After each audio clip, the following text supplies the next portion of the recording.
Welcome back to clean news Rajasthan. चलिए देखते हैं राजस्थान की 15 फटाफट बड़ी खबरों को। 1 अप्रैल से संस्कृत शिक्षा का नया सत्र, 100 विद्यालय होंगे मर्ज, संसाधनों का होगा बेहतर उपयोग। राजस्थान में संस्कृत शिक्षा को बढ़ावा देने की दिशा में बड़ा कदम उठाया गया है। प्रदेश के 4 संभागों जयपुर, अजमेर, भरतपुर और जोधपुर में आदर्श विद्यालयों की शुरुआत की गई है, जहां प्रवेश प्रक्रिया शुरू हो चुकी है। संस्कृत शिक्षा मंत्री मदन दिलावर ने बताया कि 1 अप्रैल से नया सत्र शुरू होगा और संसाधनों के समुचित उपयोग के लिए करीब 100 विद्यालयों को मर्ज किया जाएगा।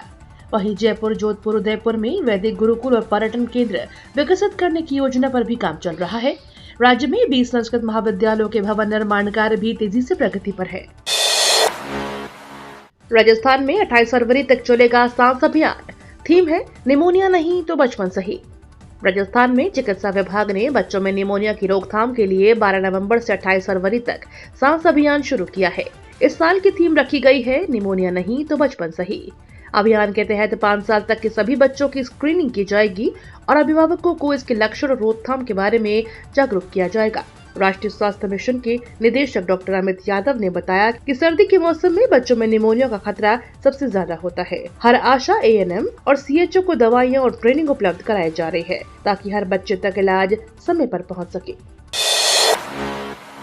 वीडियो भर्ती परीक्षा की आंसर की जारी, 18 से 20 नवंबर तक कर सकेंगे आपत्तियां।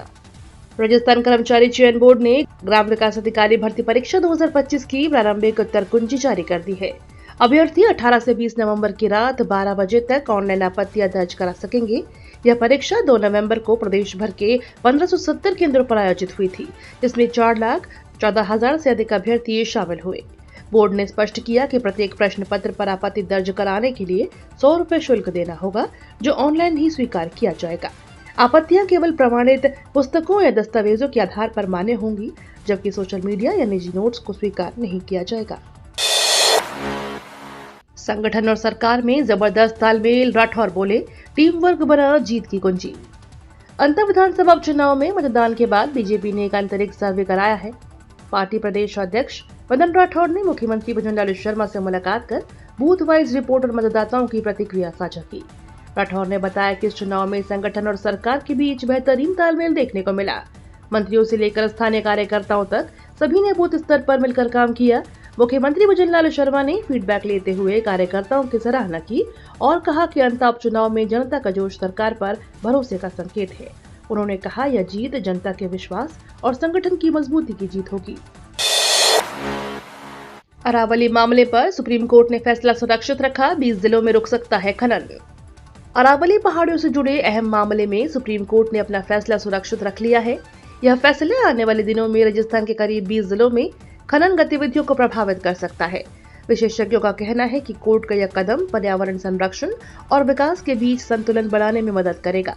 रिपोर्ट के मुताबिक अब 100 मीटर से ऊंचे इलाकों को अरावली माना जाएगा और इन पर नई खनन लीज देने पर रोक लग सकती है।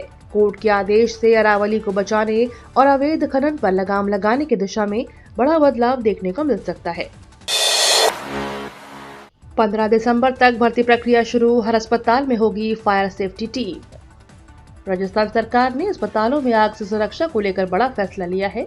राज्य के बड़े अस्पतालों में अब स्थायी रूप से फायर सेफ्टी अधिकारी तैनात किए जाएंगे।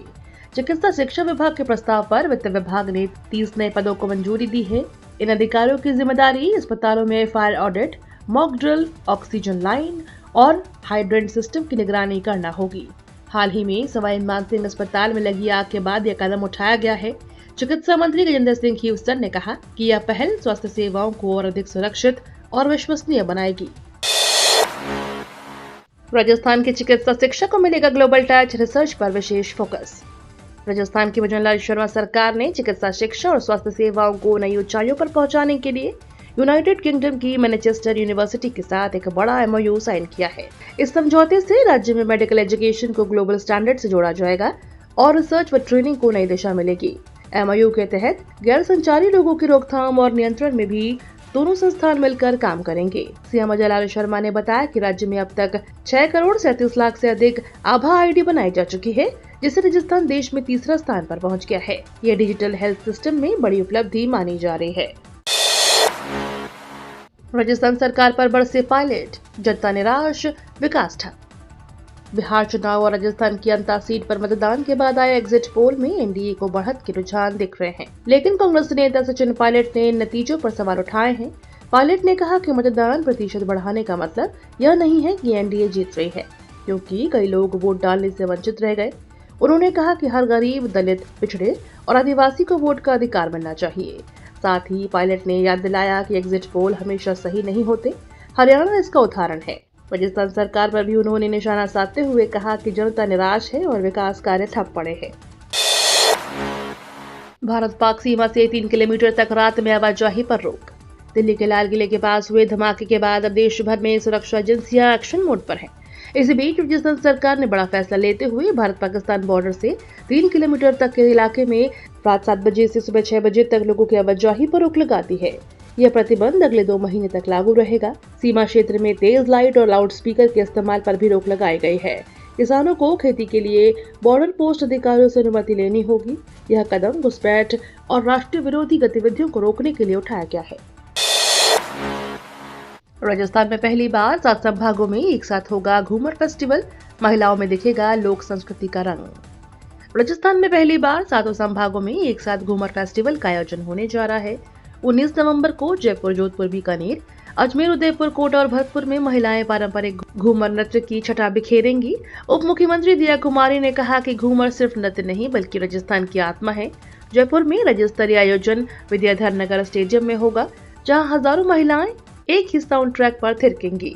पर्यटन विभाग ने प्रतिभागियों के लिए फ्री रजिस्ट्रेशन और मुफ्त डांस वर्कशॉप की सुविधा दी है, ताकि राजस्थान की लोक संस्कृति को वैश्विक पहचान सके।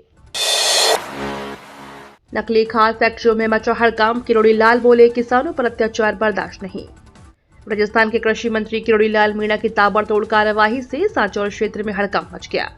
मंत्री ने बुधवार को 3 खाद और बीज फैक्ट्रियों पर औचक निरीक्षण किया, जहां भारी अनियमितताएं सामने आई। एक फैक्ट्री से प्रतिबंधित खाद बरामद हुई, जबकि दूसरी से किसानों के लिए भेजा गया यूरिया ब्लैक में इंडस्ट्रीज को बेचा जा रहा था। मंत्री ने मौके पर अधिकारियों को जमकर फटकार लगाई और सैंपल लैब में भेजने के निर्देश दिए। उन्होंने चेतावनी दी कि किसानों के साथ अत्याचार बर्दाश्त नहीं किया जाएगा। किसानों ने भी बताया कि नकली खाद से उनकी फसलें बर्बाद हो रही हैं। राजस्थान ने रचा नया रिकॉर्ड। 1 लाख घरों की छतों पर चमका सोलर पावर। राजस्थान ने सौर ऊर्जा के क्षेत्र में नया रिकॉर्ड बना लिया है। पीएम सूर्य घर मुफ्त बिजली योजना के तहत राज्य में अब तक 1 लाख से अधिक रूफटॉप सोलर संयंत्र लगाए जा चुके हैं। इनकी कुल क्षमता 408 मेगावाट तक पहुंच गई है, जिससे हरित ऊर्जा उत्पादन में राजस्थान तेजी से आगे बढ़ रहा है। सरकार उपभोक्ताओं को अधिकतम 78,000 रुपए की सब्सिडी दे रही है और अब तक 86,000 से ज्यादा उपभोक्ताओं के खातों में 672 करोड़ रुपए ट्रांसफर किए जा चुके हैं। मुख्यमंत्री भजनलाल शर्मा के नेतृत्व में राजस्थान जल्द ही देश का शीर्ष सौर ऊर्जा राज्य बनने की ओर अग्रसर है। अनुप्रति कोचिंग योजना में सुधार की अंतिम तिथि 14 नवंबर। अभ्यर्थियों को मिला आखिरी मौका।